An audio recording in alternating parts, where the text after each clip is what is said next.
हाय दोस्तों, मैं धीरेन्द्र और आप देख रहे हैं एनडी ब्रेकिंग न्यूज़। दोस्तों, आज हम आपको बताएंगे कि पाकिस्तान की सिचुएशन क्या चल रही है। सब कुछ वीडियो में आपको दिखाएंगे, क्या क्या बातें चल रही हैं, इमरान खान की क्या क्या कर रहे हैं, पाकिस्तान के लिए कौन सा बीज बो रहे हैं। तो चलिए तब तक के साथ लिए मौजूद है देखिए। साजिद तारड़ साहब। तारड़ साहब, सबसे पहले तो आपके वक्त का बहुत शुक्रिया। My pleasure, thank you Cheema साहब।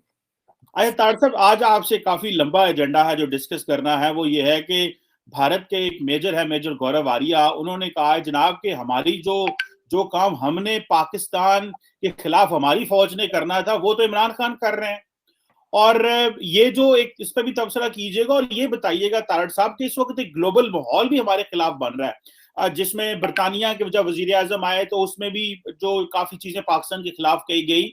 और फिर इस वक्त जो इमरान खान ने प्रेस कॉन्फ्रेंस की है और कहा है कि इस्लामाबाद पे दावा बोल देंगे हम ईद के बाद। आप इस माहौल को किस तरह देख रहे हैं कि रीजनल इंटरनेशनल प्रेशर भी है और लोकल भी? तो इस सिचुएशन में पाकिस्तान किस डायरेक्शन की तरफ जा सकता है, हालात किधर जा सकते हैं सर?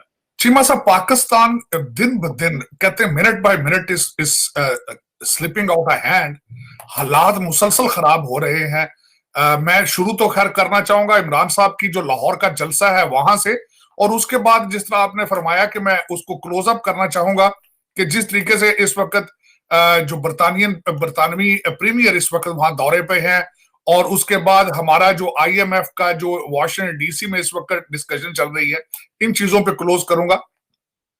बड़ा इंपॉर्टेंट है लाहौर के जलसे को भी देखना, क्योंकि लाहौर का जलसा और इनका नैरेटिव पीटीआई का, ये बिल्कुल एग्जैक्टली वही सर्व कर रहा है अपनी एस्टेब्लिशमेंट और फौज के खिलाफ एक आग उगलने वाली कैंपेन जो उन्होंने शुरू कर रखी है। It is weakening Pakistan, it is shaking the foundation of Pakistan. अब उसका मैं जैसा शुरू करना चाहूंगा कि खान साहब का जलसा, उसमें कोई खातर खास स्पीच तो नहीं थी। अगर आप पेशावर और कराची की स्पीचों को इकट्ठा करें तो वो लाहौर की स्पीच बन जाती है। और वो क्या थी?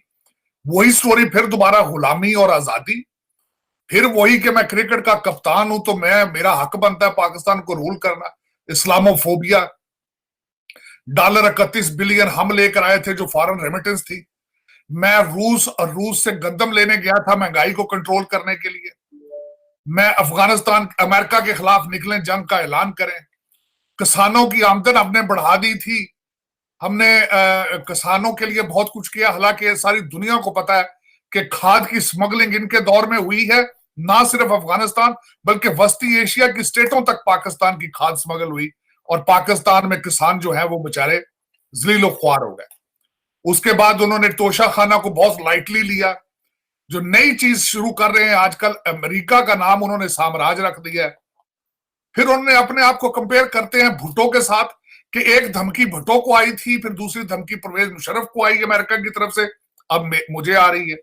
400 ड्रोन्स का फिर उन्होंने उसमें अपना बार बार कहा। और अमेरिका के खिलाफ एक मुसलसल जंग जो है वो जारी है इनकी पीटीआई की। इस वक्त एस्टेब्लिशमेंट और अमेरिकन जो साम्राज्य करके वो कर रहे, ये तो इनका था। और मरासले के ऊपर कमीशन की इन्होंने कहा। लेकिन उसके बाद क्या हुआ है स्पीच के बाद? एक तो आरफ अलवी साहब जो है उनकी सॉफ्टवेयर अपडेट हुई, और उसके बाद लाहौर हाई कोर्ट ने डिसीजन लिया हमजा शहबाज शरीफ साहब के ओथ के हवाले से।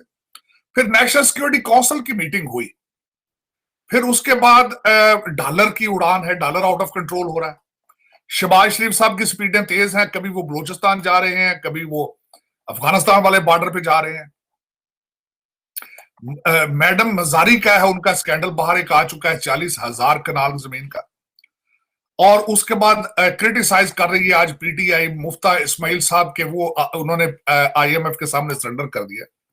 अब इसके बारे में जो मैं कुछ और चीजें जो बताना चाहूंगा कि इस वक्त चल क्या रहा है।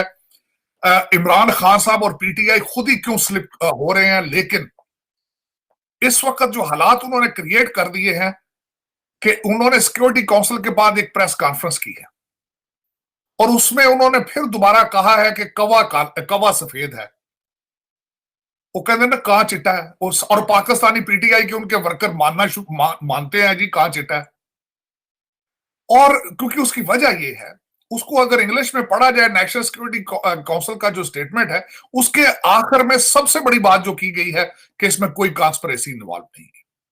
असद मजीद ने भी अंदर जाके जो बात की है वो इनके नैरेटिव के में सूट नहीं करती, लेकिन पीटीआई के जो लोग हैं वो उसको गौतम बुद्ध बना बैठे हैं असद मजीद को। वो कहते हैं नहीं जी वो तो हक सच अंदर बोला है, हालांकि उसने खुद एडमिट किया कि there is no conspiracy, there was no threat. लेकिन इस वक्त जो चीजें हैं, अब मैं इसके बारे में दो मेरे जो मिलते जुलते इस पे ओपिनियन देना चाहूंगा कि खुद इन्होंने नैरेटिव किस तरह अपना। Hey Jupiter. Hi Jupiter. What's up, Jupiter? Hello Jupiter. खराब कर रहे हैं, लेकिन पीटीआई के लोग हैं वो तो बेचारे गूगल भी नहीं करना चाहते ना।